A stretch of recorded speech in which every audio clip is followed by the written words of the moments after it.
گوجری زبان میں اپڈیٹ سنیے۔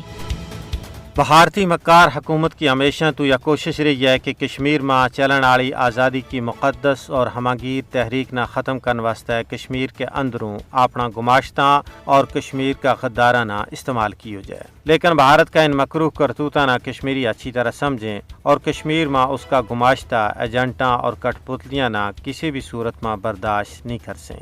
یہ قانون قدرت ہے جنہاں لوگوں نے بھی اپنی قوم، اپنا وطن اور اپنی تحریک نال غداری کی ہے، انہاں کو عبرتناک انجام ہویا ہے اور انہاں کو نہ لینے والوں دنیا میں کوئی باقی نہیں رہو۔ کشمیری قوم نے تحریک آزادی کشمیر کی آبیاری اپنا لہو کے نال کی ہے، جڑا بھی اس مقدس تحریک نال غداری کرے گا انہاں کو بھی عبرتناک انجام ہوئے گا۔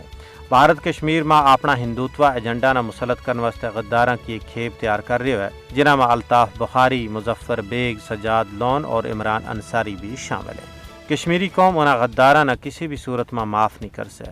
انہاں قوم دشمناں نہ اپنا سابقہ کٹ پتلیاں فاروق عبداللہ اور محبوبہ مفتی تو سبق سیکھنا چاہیے کہ بھارت نے انہاں نہ ٹیشو پیپر نالوں کشمیریاں کے خلاف استعمال کر کے کس طرح ردی کی ٹوکری کی نظر کر دیتو، انہاں کو کہ عبرتناک انجام ہوئے۔ کشمیری باغیرت حریت پسند عوام کسی بھی کشمیری گماشتہ نہ کشمیر میں ہندوتوا ایجنڈا نہ عملان کی ہرگز اجازت نہیں دے سے۔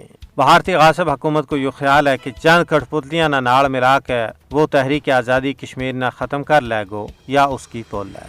وہ لوگ جنہوں نے اپنی ناموس اور آزادی واسطے 96,000 لخت جگراں کی فصل کٹائی، وہ بھارت کی این کس طرح تسلیم کریں گا؟ یا بھارت کی خام خیالی ہے جس نہ اس نہ ذہن بچوں کر دینا چاہیے۔ کشمیری عوام ہر روز اس عزم کو یادو کر رہے ہیں کہ حصول مقصد تک یا مقدس جد و جہد ہر حال میں جاری و ساری رہے گی۔